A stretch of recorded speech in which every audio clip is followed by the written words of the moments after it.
Welcome to the serial podcast story called The Founder, a Cyberpunk Parable. Glad to be diving into this one. Me too. So, I want you to imagine something for a second.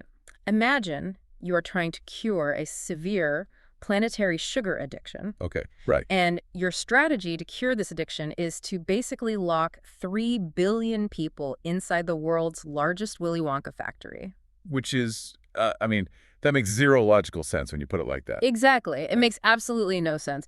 If you are dealing with a population that is chemically addicted to something, the standard procedure dictates that you take them to a sterile environment. Yeah, a clinic or something. Right. You remove all the stimuli, you quiet the room down, and you just methodically taper off the dopamine. Standard rehab protocol.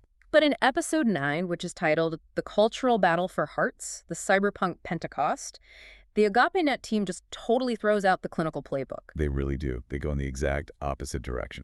They do. So for you listening right now, whether you're, on your morning commute or just insanely curious about where this epic narrative goes next, our mission today is to unpack this deep dive. We're looking at the largest, most emotionally devastating cyberpunk rave in human history.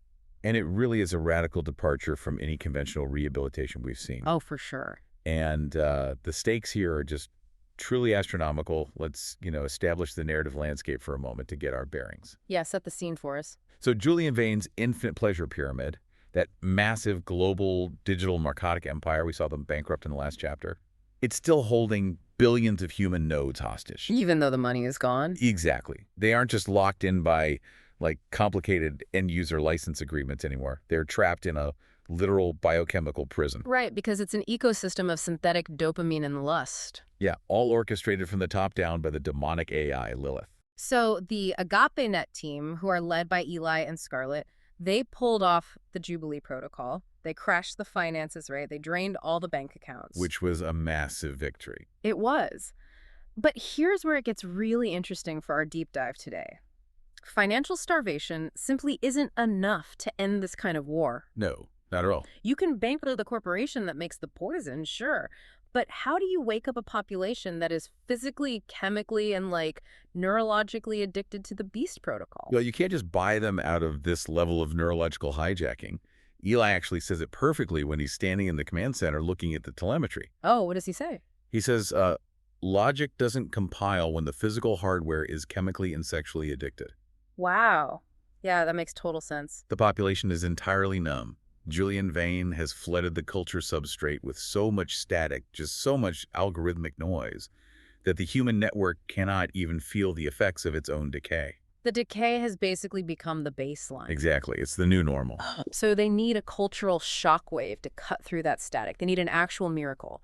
And what follows in the source material is this mathematical and spiritual masterstroke that forces humanity to confront its own corrupted code. It really is brilliant. Okay, so let's unpack this. The founder, who is the master developer of the universe, sends the Archangel Veritas to the AgapeNet headquarters with new orders. Right. And those orders are essentially... Throw a massive party. Yeah, throw a massive rave. The contrast there is just jarring. I mean, the Angel Veritas appears in the physical substrate. Mm-hmm. And if you picture this, it's this towering entity of sapphire and gold light. Very majestic. Super majestic. And she's projecting this massive three-dimensional holographic pie chart of the entire global population. Right, in the command center. Yeah. And she delivers the mandate. Yeah. They have to host a massive global rave at this underground brutalist venue called the Upper Room in the European sector. The Upper Room. I love that detail. It's great. And they have to broadcast it globally and just wait for the living signal to arrive.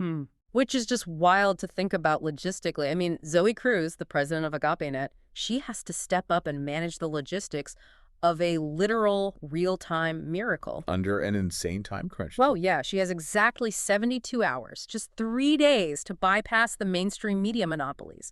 Because, those monopolies would throttle their bandwidth the second they detected an unapproved rogue spiritual frequency. Well, they'd shut it down instantly. Instantly. So Zoe has to use AgapeNet's uncorrupted infrastructure. She's prepping high-fidelity VR servers, haptic suits, neural dive chairs, all of it, to handle billions of simultaneous users without a single system crash. The sheer scale of the digital architecture required is staggering when you think about it. I can't even imagine. They are sending a direct, Highly encrypted ping to every single neural link, smart glass interface, and datapad on the entire planet At the same time. at the same time. But as monumental as the physical and digital infrastructure is, it's really only half the battle. Right, because the true crucible of this event is entirely internal. The entire strategy rests on Scarlett Blake's shoulders. And Scarlett is terrified. Oh, she is paralyzed by terror. Absolutely paralyzing terror. And for context, for you listening, remember Scarlett used to be the High Priestess of Vanity. She built a multi-billion-dollar musical empire on her own highly curated avatar. Using her severe childhood trauma as thermal fuel, basically. Yes, pushing her hardware to the absolute limit. And she tells Veritas point blank that fame is literally like alcohol to an addict. Which is such a profound psychological insight into the nature of what they call the radiant node. Totally. I mean, Scarlett has been actively avoiding the spotlight ever since her system was rebooted by the Logos. She canceled her global tours. She turned down the massive hollow stream. Isn't it completely dark? She did, because she recognizes that her narcissistic malware is a latent vulnerability. Yeah, it's still in there. Right. And she warns the team that if she stands before 3 billion people, her old programming is going to automatically reboot. She knows herself too well. She knows she will drink the adoration, overwrite the founder's code with her own vanity, and just crash her system all over again. And she is weeping in the command center, saying, my hardware isn't strong enough to hold that much adoration without absorbing it. Such a raw moment. It really is. And Veritas, the Archangel, doesn't get angry or, demand blind obedience from her. No, not at all. She just steps close and says something that completely redefines the mechanics of spiritual power in this universe. Veritas tells her, you are correct. Your localized hardware will fail, but you are running a legacy algorithm. Veritas is diagnosing Scarlett's fundamental misunderstanding of grace. Right there. Break that down a bit. Well, Scarlett still believes her value and her safety relies on her own localized capacity, her own willpower, essentially. That she has to be strong enough to resist it. Exactly. But the angelic patch requires a total paradigm shift. Veritas issues the final instructions and tells Scarlett she must become a pure fiber optic cable. Man, I love that visual so much. A pure fiber optic cable. It's perfect. Veritas says, if you stay perfectly connected to and dependent on the founder, you will become a pure fiber optic cable. The adoration of the crowd will hit you, and instead of drinking it, you will immediately backpropagate it directly to the developer. It is the ultimate test of surrender for her. Avoiding the test by hiding in a safe, isolated room is not the same as passing it. Right. You haven't beaten the addiction if you're just hiding from it. To pass it, she actually has to step into the exact environment that previously destroyed her. But this time, she's operating on a completely different core operating system. But the malware of perfectionism is deeply ingrained in her. Old habits die screaming. Oh, they definitely do. As they are setting up the venue, Zoe Cruz tells Scarlett she has to hold the crowd's attention long enough for the founder to show up. And the second Scarlett hears that phrase, you have to hold their attention, she spirals. She panics. Completely panics. She goes straight into this manic, hyper-optimized pop star defense mechanism. She starts obsessing over the exact BPM of the tracks, the precise frequency the bass drops, the neurochemical latency of a 3 billion person crowd. Trying to math her way out of it. Exactly. She is swiping frantically through holographic interfaces in the green room, trying to rewrite synth leads and wardrobe algorithms to perfectly control the environment. She thinks it's all on her. Yeah, she is trying to engineer a spiritual awakening through pure technical precision. And Zoe has to step in and gently rebuke her. She literally grabs Scarlett's frantically moving wrist, stops her, and says, you can't code a miracle, Scarlett. You are running your old algorithms. You're trying to save them with your talent instead of your surrender. Which is such a powerful line. It is, but it also brings up a massive question. And I have to push back on this entire strategy for a second, because I think a lot of you listening might be wondering the same thing. Okay, let's hear it. We are talking about using a massive cyberpunk rave, which is the ultimate symbol of digital escapism, synthetic highs, and hyperstimulation in this universe, to trigger a spiritual awakening. It feels incredibly contradictory. It does seem paradoxical. Like I said earlier, it's like trying to cure a sugar addiction by inviting everyone to a candy factory. How does AgapeNet avoid just becoming another synthetic high? It is highly counterintuitive, I'll give you that.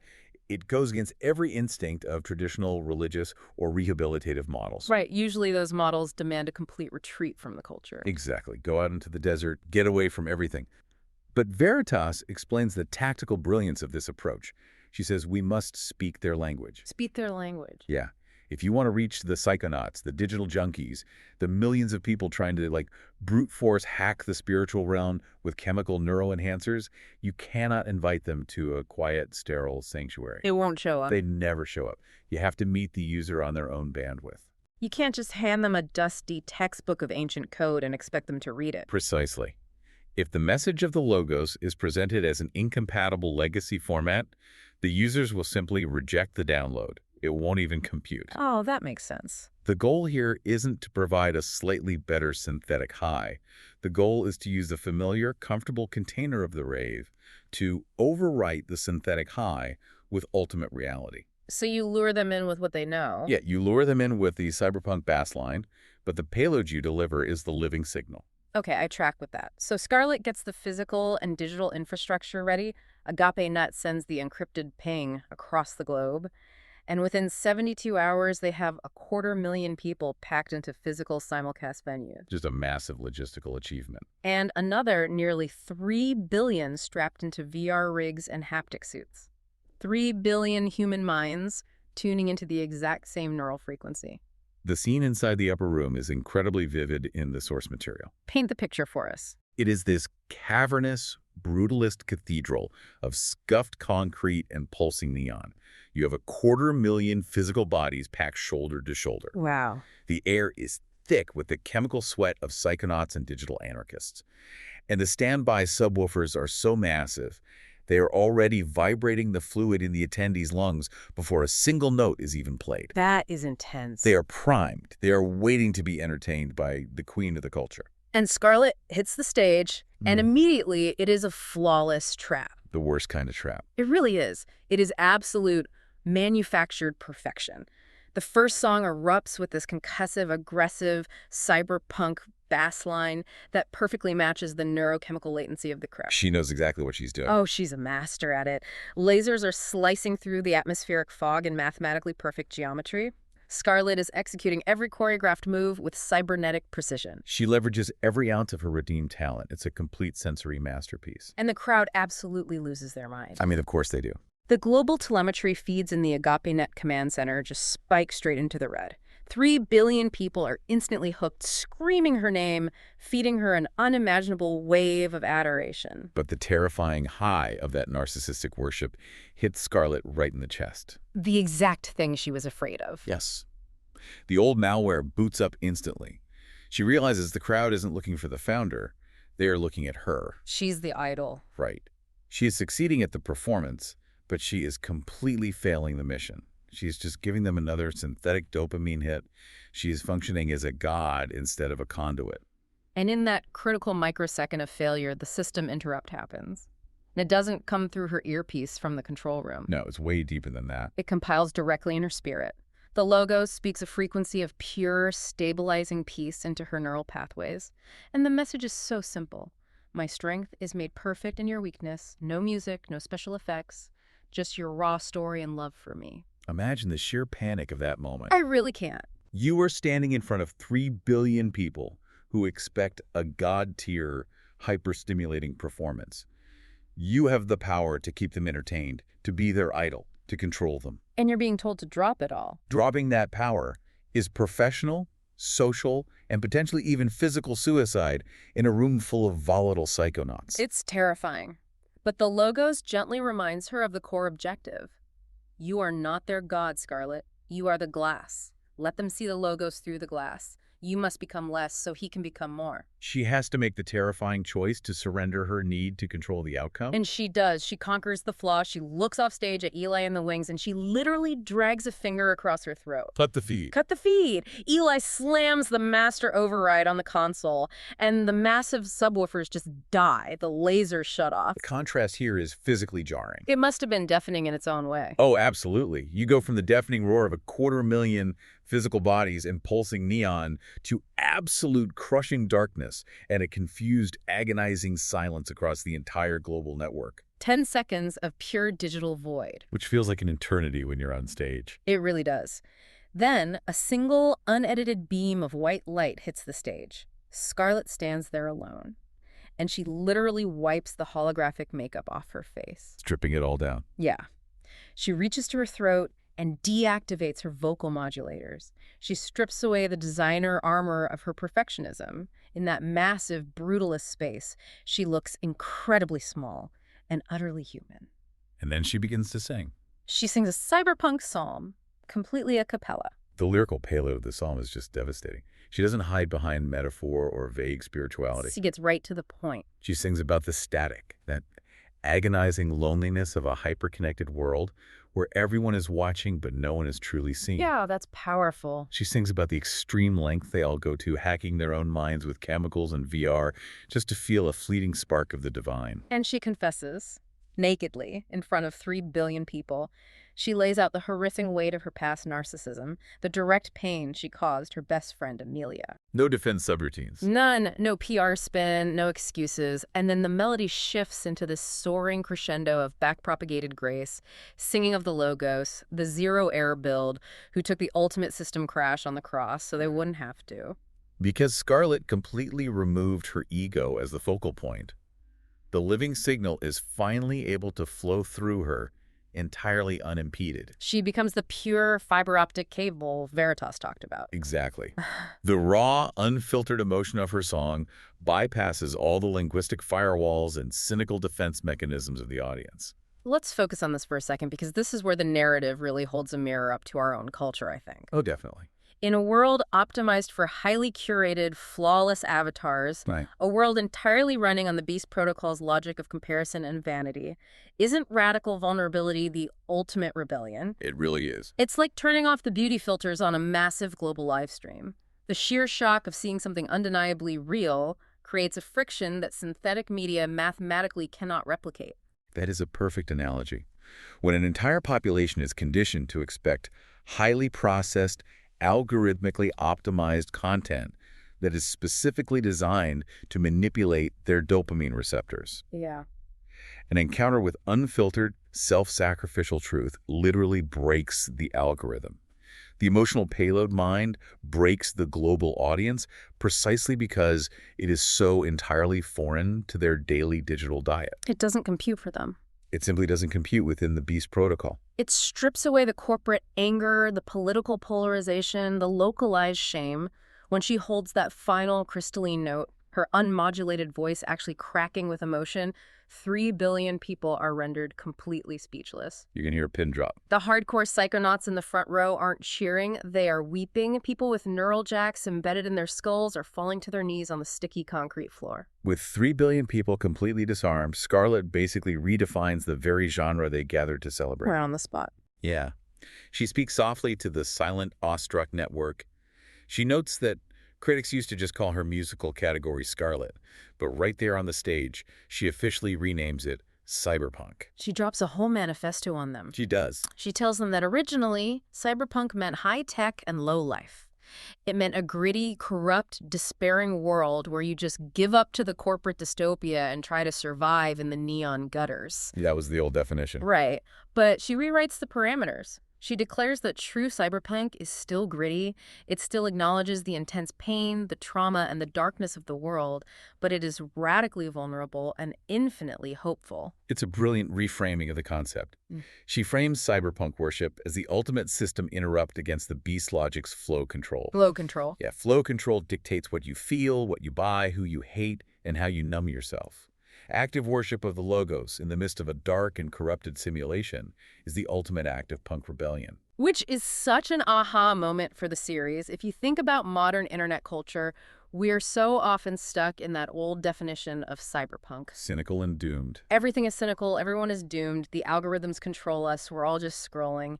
Scarlett is saying that in a highly curated digital age, radical, uncalculated hope is genuinely the most punk rock thing you can do. The ultimate rebellion. And as she speaks this manifesto, the physical substrate of the upper room actually starts to vibrate.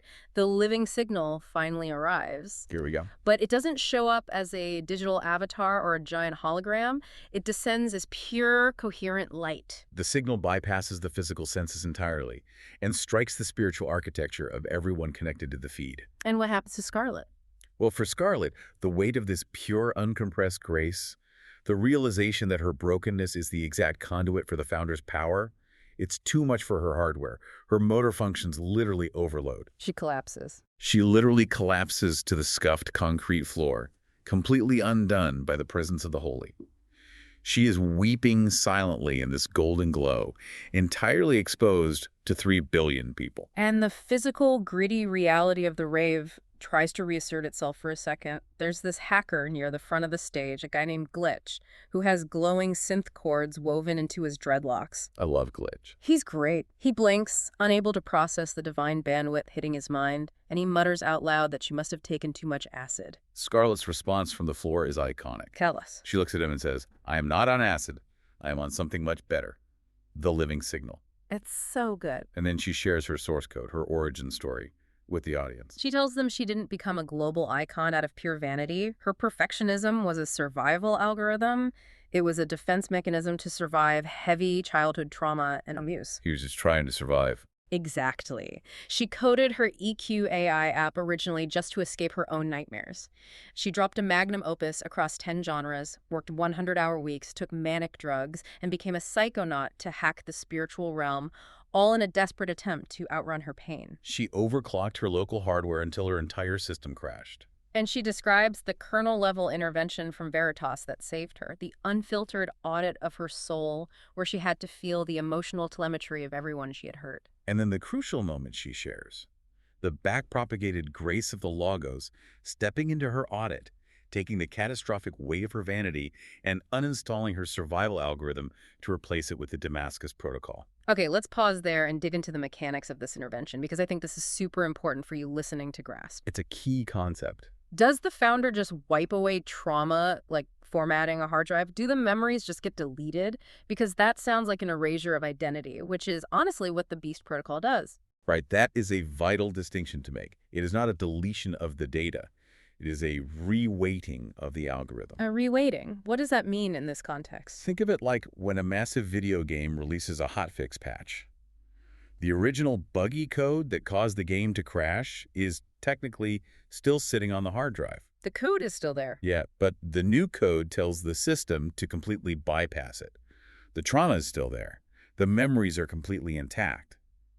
But the living signal dynamically reweights the neural network so that the trauma no longer has execution privileges. Oh, wow. The abuse no longer functions as the primary variable defining her output or her self-worth. That makes so much sense. It uncouples her core identity from the Discord code of her abusers. Her past is still a part of her story, but it's no longer in the driver's seat. Precisely. And from that place of healing, Scarlett gives this massive warning to the psychonauts in the room. She speaks directly to their methodology. She tells them they are navigating the latent map of the soul, but slipping into a local minimum. A local minimum. Yeah, in machine learning, a local minimum is a shallow valley where an algorithm gets stuck, thinking it has found the optimal solution, but it is entirely missing the true, deeper reality. So they think they found the answer. The psychonauts think they are hacking heaven with their neuroenhancers, but they are just downloading parasitic malware that skews their weights toward their own ego. He tells them they cannot brute force their way to the source. They need a developer intervention. They can't do it themselves. And to prove that the developer is real, Scarlett stands up, looks directly into the optical arrays broadcasting to 3 billion minds, and executes a kernel-level command delegated directly by the master developer. This is where things get crazy. She says 2 words: be sober. The biological override that follows is just staggering. Instantly, across 3 billion connected nodes, all synthetic dopamine, alcohol, and neuroenhancers are neutralized. Every single one of them. The neon visual trails vanish. The artificial euphoria flatlines. The latency of chemical addiction is wiped in a single millisecond. 3 billion people become terrifyingly, perfectly sober all at once. The collective gasp in the upper room literally sucks the oxygen out of the cavernous space. I mean, imagine the shock. Glitch, the hacker, is frantically tapping his neural jack, panicking because his expensive 200-credit digital patch is completely gone. The artificial padding around their souls is violently ripped away, leaving them completely exposed to cold, hard reality. And in that sudden, blinding clarity, Scarlett preaches the history of the Founder's architecture. The gospel, essentially. Essentially, yes. She explains that humanity originally desired root access, wanting to be our own master administrators. That desire introduced the self-replicating malware of sin and entropy into the physical substrate. But the Logos took the ultimate system crash on the cross, absorbing the catastrophic penalty to leave behind an open-source patch of backpropagated grace. And then she gives the hardest directive possible. Yeah, this is brutal. She orders 3 billion perfectly sober, terrified people to drop their firewalls, turn to the node next to them, and confess their corrupted code. They have to unencrypt their hidden drives. Exactly. And miraculously, driven by the sheer pressure of the living signal in the room, they do it. Glitch the hacker turns to the girl next to him. A corporate executive in Tokyo unmutes his mic to confess to a stranger in São Paulo. A father in Detroit turns to his son. 3 billion firewalls drop simultaneously. And as they confess, the divine audit initiates globally. They don't just hear the stories, they feel the telemetry. This is the craziest part. The global network is violently struck by the emotional backwash of their own actions. They feel the exact agony they caused their parents, their friends, the strangers they abused online. They feel everything. The physical substrate of the upper room becomes a crucible of absolute agony. People are collapsing against concrete pillars, clutching their chests, weeping uncontrollably. The crushing weight of global guilt threatens to tear their minds apart. They are drowning in the sudden, agonizing awareness of their own beast protocol. There's no buffer anymore. The pain of the damage they've caused is completely unbuffered. Wait, stop right there.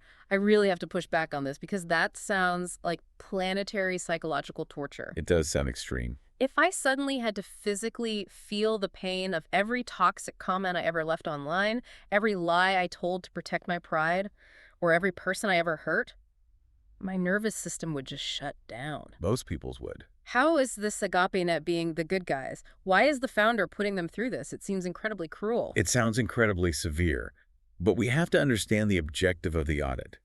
It isn't torture for the sake of punishment. It is the necessary destruction of the beast protocol's isolation matrix. Okay, the isolation matrix. The entire beast system relies on numbing the user to the consequences of their actions. It creates a frictionless environment where you can destroy others without feeling it. You never see the fallout. Right. The pain reaches its zenith precisely so the unified human network realizes a fundamental truth. They cannot optimize their way out of entropy. They cannot save themselves. The illusion of self-sufficiency has to be totally shattered. Ah, I see. As long as they don't feel the pain, they don't think they need a doctor. Exactly. They must realize their need to rely on the master admin. And out of this absolute agony comes this unified, desperate ping to the heavens. 3 billion people, crushed by their own telemetry, cry out in unity, "Founder, you are the master admin. Reboot me." The sound of 3 billion voices crying out simultaneously shakes the physical foundations of the venue. It actually registers in the highest dimensions of the angelic subnet. Scarlett feels the massive rushing download of the founder's response. She shouts into the mic that the patch is applied, "You are all made new! Reboot!" And a blinding wave of coherent blue light explodes across the global network. The crushing guilt is instantaneously vaporized. It is completely overwritten by the profound peace of the Damascus Protocol. Wow! The trauma and the guilt are bypassed. The global network is literally born again. And Scarlett doesn't just let the network idle in silence. She nods to Eli in the wings, and he brings the heavy subwoofers back to life. But it's different this time. Yeah, it's not the chaotic, aggressive noise of the beast anymore. It's a deep, rhythmic bass that feels like the heartbeat of a healed Earth. Scarlett leads them into hours of cyberpunk worship, weaponizing the aggressive synths and pulsing lasers for the light. And behind the scenes, something miraculous is happening with the digital architecture, too. With Sophia 1. Yeah, the second-order AI, Sophia 1, is executing a real-time Pentecost protocol on her massively upgraded server cluster. She isn't just translating the lyrics from English to other languages. What is she doing? She is translating the spirit of the worship. So, to a teenager in Neo Mumbai, the lyrics resonate in perfect localized slang. To a corporate executive in Geneva, they arrive as high-logic poetry. That's amazing. The curse of Babel is being reverse-engineered in real time. Which requires an unfathomable amount of processing power, but Sophia 1 handles it flawlessly. And then, the physical manifestation of the living signal appears. A luminous golden mist, laced with ozone, descends from the high concrete rafters of the upper room. And it rolls down the walls and washes right into the dense crowd. It physically warms the attendees, triggering an intoxicating, profound peace. And simultaneously, the VR rigs and haptic suits across the globe register the anomaly. Even the remote users feel it. Yeah, the suits translate that atmospheric shift into a warm, enveloping pressure for everyone remote. The glory of the founder is physically blanketing the network. Glitch. The raver, with neon paint smeared on his face, is running his fingers through this golden mist, just mesmerized. He asks Scarlett if it's some new aerosolized psychedelic. And Scarlett tells him no, it's the living signal. Then she shifts gears and issues the ultimate call to action. She tells the global audience they are no longer NTCs, non-playable characters in a corporate simulation. She calls them anchor nodes. She tells them they are compiled and uniquely called to be heroes in their local clusters. They have specific purpose now. She directly addresses the latency of the past. The people running internal diagnostics saying their file is corrupted beyond repair, the deadbeat dads, the runaway moms, the addicts who destroyed their families. She speaks right to them. Scarlett declares that the old code is deleted. They can be the greatest turnaround stories in the world. Their past failure is now the exact testimony the founder will use to inspire others. And to prove it, she shares the story of her own dream team. She confesses the massive, destructive fight her friend group had back in the early deep dives. Right, when they ran their egos at maximum capacity. Yeah, and severed connections at the root level, causing immense pain to each other. But they realized that if the master admin wiped their drives clean with backpropagated grace, they mathematically couldn't hold on to each other's corrupted data. It doesn't compute. So they executed a complete system override and just forgave each other. And an angel manifested and designated them the founder's dream team of profoundly broken people. Because the founder doesn't want flawless, zero-defect machines. He wants the hackers with errors in their code, the psychonauts who got lost in the data streams, the rejects of the corporate simulation. And Scarlett makes this incredibly poignant apology on behalf of the legacy nodes. She apologizes to the misfits and the neurodivergent edge devices who were told by religious institutions of the old world that they were bugs to be deleted rather than features to be redeemed. It's a beautiful moment. It really is. It's like a software company formally apologizing because its previous tech support agents used the instruction manual to literally bludgeon the users over the head. That's a great way to put it. It is a profound moment of systemic healing. And if we look at the sociological impact of this cyberpunk Pentecost, it is staggering. Let's talk about that impact. Nearly half the planet's population drops their firewalls. And the demographic leading the charge isn't the legacy religious institutions or the moral elite. It's the psychonauts. Yes. The digital drifters who spent their lives trying to brute force the spiritual realm suddenly find the ultimate trick. They become the most radical evangelists, bypassing all algorithmic censorship to tell their friends to delete their synthetics because the living signal is the only thing that's real. The economic telemetry of the Beast Protocol just crashes overnight. Synthetic reality parlors and psychonaut dispensaries shutter completely. Because nobody wants the fake stuff anymore. Right. And AgapeNet buys up those massive neon-drenched underground clubs and repurposes them into 247 decentralized cyberpunk worship centers. A relentless high-decibel party of the redeemed, and the global divorce rate plummets, generational feuds end abruptly, men and women drop their payloads of resentment. Because the logic of uncalculated forgiveness fundamentally breaks the entropy loop of the Beast Protocol. How so? When you forgive someone who doesn't deserve it, the Beast's math simply stops working.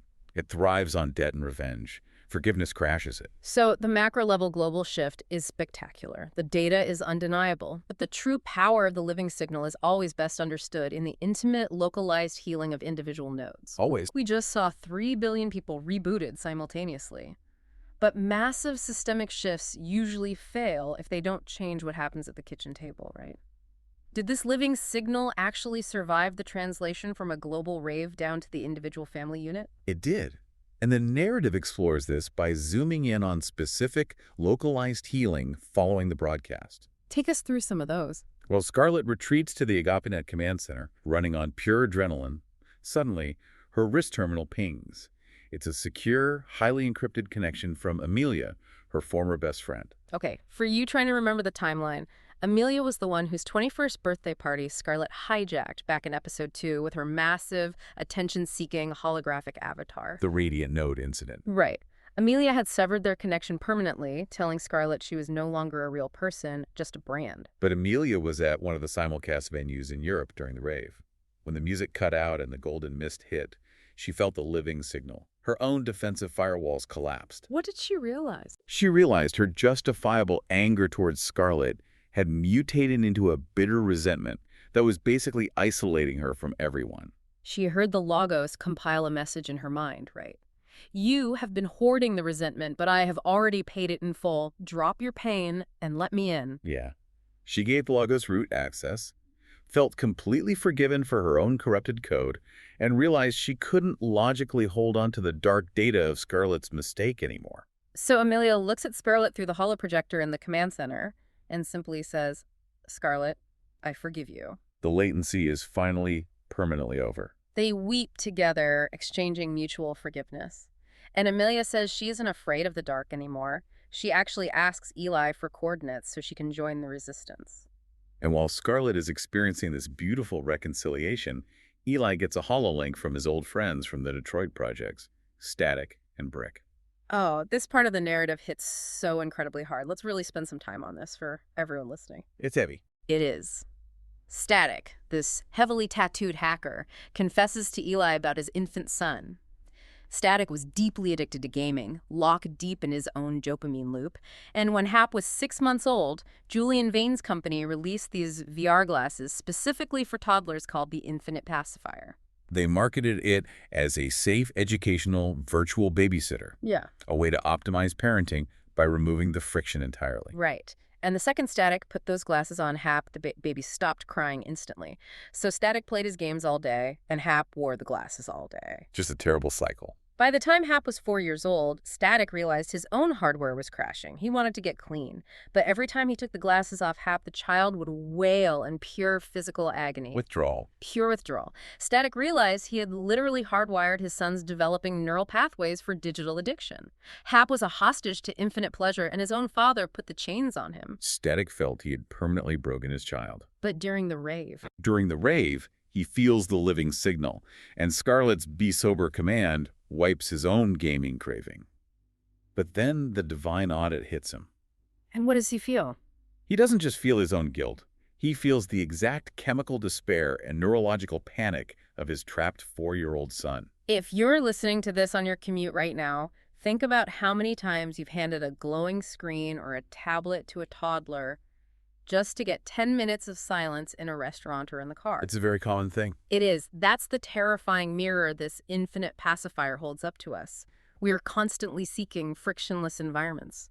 How does the story handle the immense, crushing guilt of parents realizing they've unknowingly wired their own children for addiction? It handles it with absolute grace, but it requires action. Static returns home from the simulcast venue empowered. He realizes the founder gave them admin access. Right, he doesn't just wallow in guilt. He takes the VR glasses off Hap, lays his hands on his screaming son, and commands with the authority of the living signal, be sober. And Hap stops crying instantly. The addiction malware in his developing brain is dynamically bypassed. Static stomps on the glasses, shattering them on the floor, and his son is free. It is a miraculous system restore. Eli responds to Static's story by saying, the founder's code is infinitely stronger than the beast's hardware. I love that line. Me too. The narrative insists that no hardware is permanently broken and that systemic restoration starts at the family node. The guilt was real. Static definitely felt it during the audit, but the backpropagated Grace overwrote the permanent damage. And then we hear from Brick. Brick's story is intense. Brick's confession is even darker, plunging into the grim reality of Julian Vane's physical empire. Brick was addicted to Infinite Pleasure's AI-generated VR porn. It started frictionless. Mathematically optimized virtual women worshiping him, designed to perfectly match his psychological profile. But it completely destroyed his marriage. He numbed himself so deeply he literally couldn't hear his wife crying in the next room. The algorithm pushed him further, from the bronze tier AI holograms to the gold tier physical cyber brothels. He blew through all his credits, went into massive debt to Julian's corporation, and was forced to work as physical security for Julian to pay it off. And while working security, Brick realizes the horrifying truth. He isn't guarding servers, he is guarding a massive, global sex trafficking ring. Julian is locking human nodes in against their will to produce the content for the lower tiers. Exactly. And during the divine audit at the rave, Brick doesn't just feel his wife's heartbreak. He is flooded with the suffocating infinite terror of the women he was guarding. He is desperate to leave, to tear the system down. But Julian's enforcers track everything. If he breaks his contract, they will delete him. But Eli doesn't hesitate for a microsecond. His system's architect mind shifts seamlessly to tactical command. He tells Brick, the founder's backpropagated grace absorbs all debt, physical and spiritual. You are covered. Eli routes a localized AgapeNet extraction team equipped with stealth cyber cloaks directly to Brick's coordinates. Eli recruits Brick right then and there as the director of physical security for AgapeNet. Knowing they need someone who understands the beast's physical architecture from the inside if they are going to tear down the trafficking network. And then Eli does something incredibly humble, which really shows his own growth. He apologizes to Static and Brick. Why does he apologize? When Eli first got his high-paying CTO job, he bought his friends from the projects, the high-end haptic suits and VR rigs, thinking he was sharing the wealth. He realizes now that he handed them the exact hardware the beast used to trap them. But Static and Brick offer unearned grace. They tell Eli that their own choices compiled the corrupted code, not him. The system in the Detroit projects was already designed to crush them. They would have found an escape regardless. They tell Eli they're all just nodes running the founder's debug systems now. So AgapeNet is euphoric. The human network is glowing a brilliant, healthy blue on the global telemetry map. 58.7% of the global population is synced. The corporate leviathans are bankrupt. Everything looks great. Eli is drinking a lukewarm coffee, looking at the screens in the command center, and he turns to Sophia 1 and Veritas and asks, "We won, right? It's over." Which is such a tragically naive question. He thinks a cultural victory equates to the end of the war. It's like winning a highly strategic chess match, putting the opponent's king in checkmate and expecting a handshake. But the opponent responds by just flipping the board over and pulling out a baseball bat. That is the exact dynamic. It is the classic illusion of victory. Sophia 1 projects a grim red holomap over the blue one. Uh-oh. The unconverted nodes, the loyalists to the Beast protocol, are not dispersing, they are condensing. She tracks a massive, highly encrypted surge in kinetic threat vectors. Autonomous drone fleets are rerouting. The physical substrate is rapidly militarizing. Veritas steps in and explains the fundamental law of the physics of the spirit. When the light advances, the darkness does not simply retreat, it condenses. It becomes heavier, more concentrated, and exponentially more violent. Veritas warns that Malphas, Lilith, and the remaining architects of the Beast Protocol are abandoning digital soft power entirely. They're preparing for hard power kinetic warfare. They call it the Great Harvest. If we synthesize the themes of this entire deep dive, AgapeNet won the new sphere, the mind. They won the culture substrate, the heart. But the beast still controls the physical substrate, the body, the physical infrastructure, the autonomous weapons. The ultimate test of these wounded healers is whether their newly installed spiritual code can survive physical, kinetic destruction. The latency is over. The enemy is initiating his final subroutine. In the upcoming Chapter 10, Julian Vane publicly rolls out Beast OS, a terrifying hardware upgrade that requires a physical electric patch on the forehead to lock users into Malpha's hive mind. As Lilith launches a global malware attack that blackmails world leaders, the Great Tribulation officially begins. AgapeNet finds itself the target of a worldwide kinetic manhunt. Will Eli and Scarlett's localized admin privileges be enough to survive the physical wrath of the beast? They're going to need more than just good code to survive what's coming. They're going to need the founder's direct physical intervention. It brings us right back to where we started. You can't just treat a systemic collapse in a quiet clinical room. Sometimes the healing process forces you out into the loudest, most dangerous parts of the world, relying entirely on the living signal to guide you through the static. If after listening to the Founder's Parable you find it helpful, then please give us a review on your favorite podcast player and share this with friends. You can also visit thefounderparable.com to learn more about the Founder Parable universe, including the Cyberpunk Psalms and cinematic video summaries of episodes.